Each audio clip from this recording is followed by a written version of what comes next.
Boa noite, gente, tudo bem?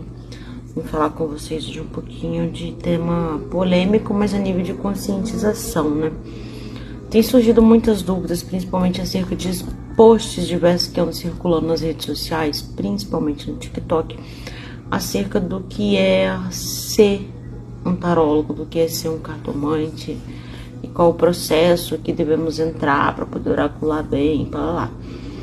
Para começar, o embasamento para você ser um bom tarólogo é estudo. Precisa estudar, precisa ir lá nas bases, os primeiros livros, entender o que são as escolas de tarô, qual a proposta que aqueles oráculos foram construídos. Assim serve o mesmo baralho cigano, que tem uma simbologia, que tem um significado, e vai para todos os outros baralhos que hoje tem disponível, como o Up da Sibila e dentre muitos outros que estão circulando por aí. E o trabalho oracular, em tese, não tem nada a ver com questões espirituais. Uma coisa que você cultua, né? Geralmente uma pessoa, quando ela é ocultista, tá no meio da bruxaria, dentre outros sistemas, ela vai oracular, porque é uma base até de referência para você investigar, pesquisar, analisar casos, magias, rituais e tudo mais. Mas a base, quer aprender um pouquinho diferente ali do que o livrinho de tarô tá dizendo, tá ensinando, vai estudar astrologia, que vai ter correlações com alguns oráculos, vai entender posicionamentos, o que o símbolo diz, o que a sincronicidade diz, o que são esses processos. Não tem absolutamente nada a ver com teologia bíblica, hindu, dentre mais um monte de coisas que as pessoas englobam, assim como não tem nada a ver com técnicas energéticas. Uma coisa é você aplicar reiki para você, para sua vida, outra você trabalhar com reiki, outra completamente paralelo é o trabalho oracular. Da mesma forma acontecem com as medicinas sagradas. Para quem não conhece, ayahuasca, cambô, rapé, enfim, exige e existe, né, uma ritualística própria para isso ser utilizado e um propósito próprio para isso acontecer. Não é que você, eu vou ser tarólogo e aí eu vou encher a cara com tudo que aparecer para abrir a mediunidade. Não, porque tarô não é mediúnico, tarô é símbolo. Se você tem uma mediunidade desenvolvida, se você tem uma clarividência, se você tem uma intuição mais latente, é claro que isso vai se somar no teu trabalho, mas ele não anula o significado, simbologia da carta. A carta tem significado próprio. Com uma carta você consegue fazer uma análise completíssima. Imagina abrir um deck oracular numa mesa. Então não é a sua mediunidade que vai guiar o seu trabalho oracular, é seus estudos, é a teoria, é o conhecimento.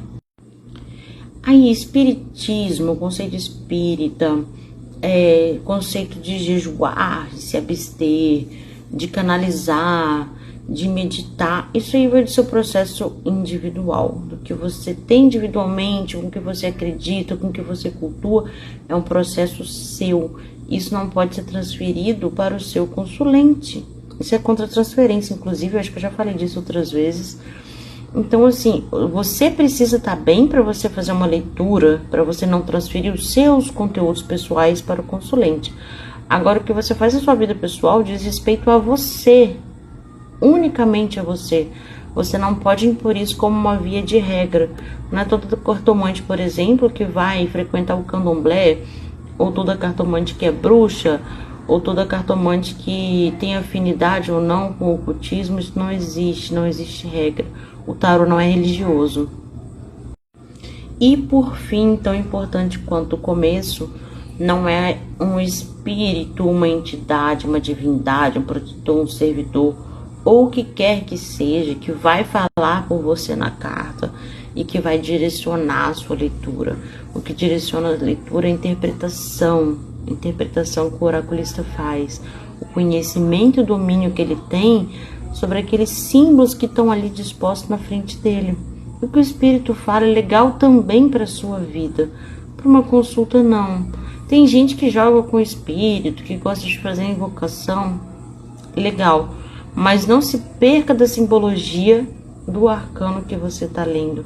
Não se perca daquele embasamento teórico que cada carta existe, que cada tarô, cada oráculo dispõe.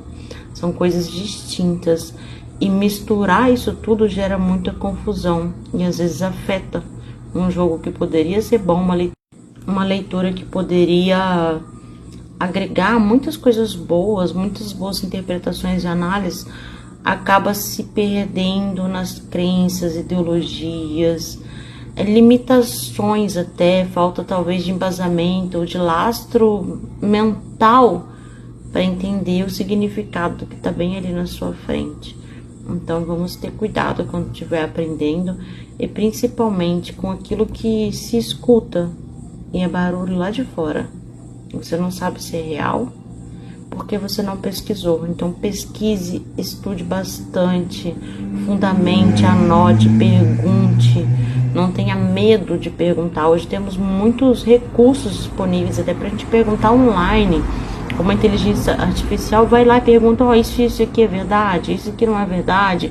Me cite livros de referência onde eu possa ler sobre esse assunto. Isso vai clarear a cabeça de